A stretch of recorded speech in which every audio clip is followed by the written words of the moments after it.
pemirsa sekalian, selamat datang di program Cuan News. Nama saya Yesi Anastasia Bersitepu sebagai presenter akan menyajikan berita utama untuk Anda pada hari ini. Topik utama kita pada hari ini adalah deflasi. Deflasi kembali terjadi di Indonesia, memicu kekhawatiran terhadap stabilitas perekonomian nasional.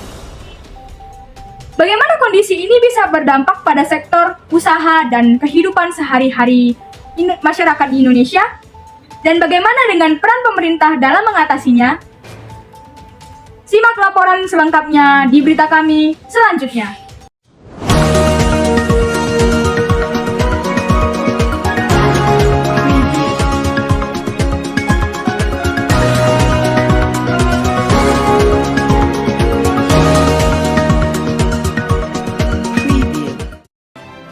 Deflasi kembali hadir di situasi perekonomian Indonesia pada saat ini secara berturut-turut setelah sudah tercatat oleh Badan Pusat Statistik atau BPS mulai dari bulan Mei 2024 dan kembali tercatat pada September 2024 sebesar 0,12% dibandingkan dengan bulan-bulan sebelumnya. Sehingga deflasi berlangsung selama 5 bulan berturut-turut sejak Mei 2024 yang lalu. Deflasi merefleksikan daya beli masyarakat yang tengah lesu, yang beresiko menurunkan produktivitas dunia usaha hingga menggerus potensi pertumbuhan ekonomi di Indonesia.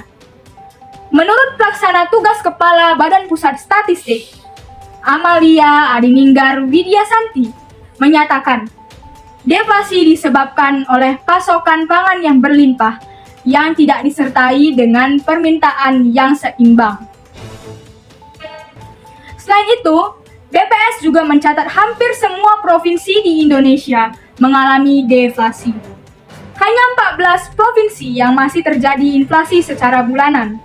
Jika dilihat dari sebaran inflasi bulanan menurut wilayah, sebanyak 24 provinsi dan dari 38 provinsi di Indonesia mengalami deflasi. Deflasi terbesar terjadi di Papua Barat sebesar 0,92%, sementara itu inflasi tertinggi terjadi di Maluku Utara sebesar 0,56%. Mengutip data Badan Pusat Statistik atau BPS, deflasi bulanan telah berlangsung selama 5 bulan beruntun.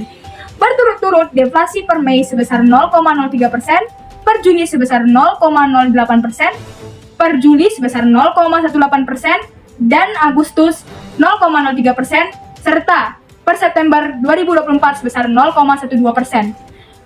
Kelompok makanan, minuman, dan tembakau diketahui menjadi kelompok utama penyumbang deflasi. Kelompok ini mencatat deflasi sebesar 0,59% per September. Walaupun September terjadi deflasi secara bulanan, namun secara tahunan masih terjadi inflasi terbesar 1,84%. Angka ini masih berada dalam rentang inflasi pemerintah dan Bank Indonesia, yakni 1,5 hingga 3,5%. Adapun perhitungan secara kalender, terjadi inflasi sebesar 0,74 per September. Direktur Eksekutif Center for Strategic and International Studies Indonesia, Yose Rizal Damuri, mengatakan, deflasi yang telah terjadi 5 bulan berturut-turut ini menunjukkan daya beli masyarakat masih lesu. Ini disebabkan adanya kelebihan komoditas yang tidak diikuti oleh permintaan. Akhirnya, pasokan berlebih menyebabkan harga barang atau jasa menjadi turun atau deflasi.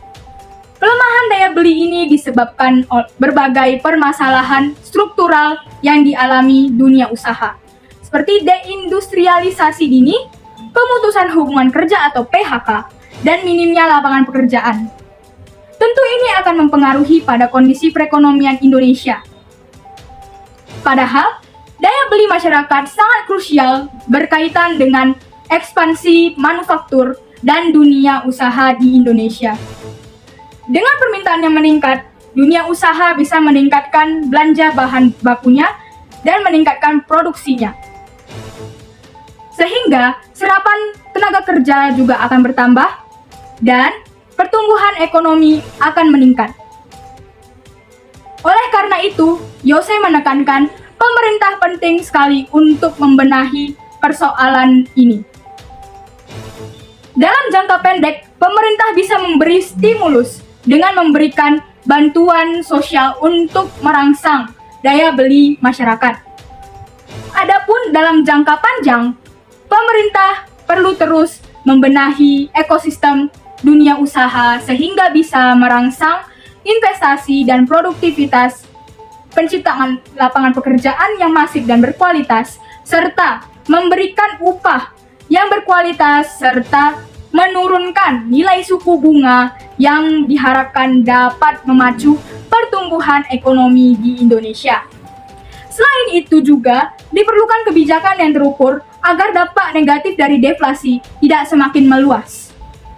Demikian berita dari Cuan News yang dapat saya sampaikan. Tidak terasa kita sudah di penghujung berita kita.